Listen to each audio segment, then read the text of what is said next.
O bagulho tá molhado. O bagulho tá molhado.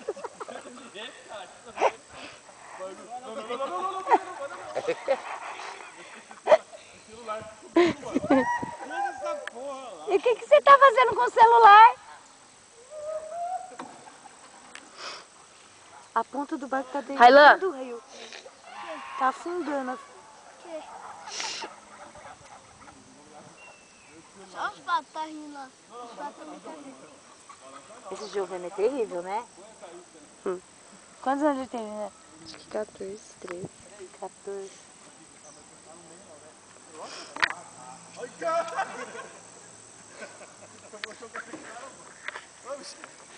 Ô, Michele. Eu salvo, Gê.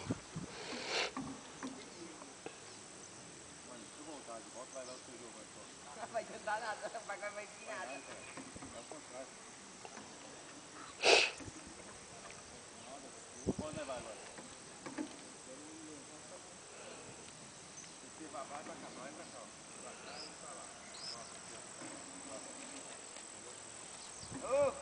Vou dar um conselho pra você, Gé. Joga esse celular na grama. Vocês vão cair na água. Virar, eu jogo do outro lado. Não tem sinal aqui, ele vem com o celular. É.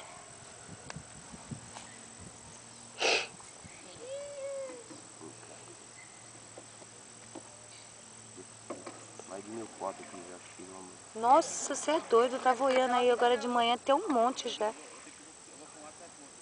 Tá filmando o quê? Só o chão, Michele. Ah, tá ali, tô vendo agora.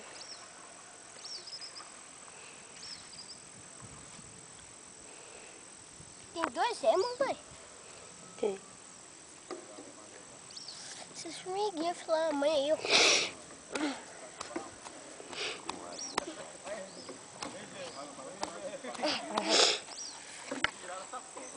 E você ficou mal ontem. Falaram da Dona Maria, mas você também. E a Michele? Aí depois ele falar que não tava ruim, não. Não, eu tava indo bom. Na hora que eu vi que ela levantou pra tomar remédio, eu falei, ela deve estar ruim. Falei, se vomitar, eu vou levantar. Railan. Tem ficado sentado, O mano. problema é que tava quente aquele choco de rio. É. Aí você já viu.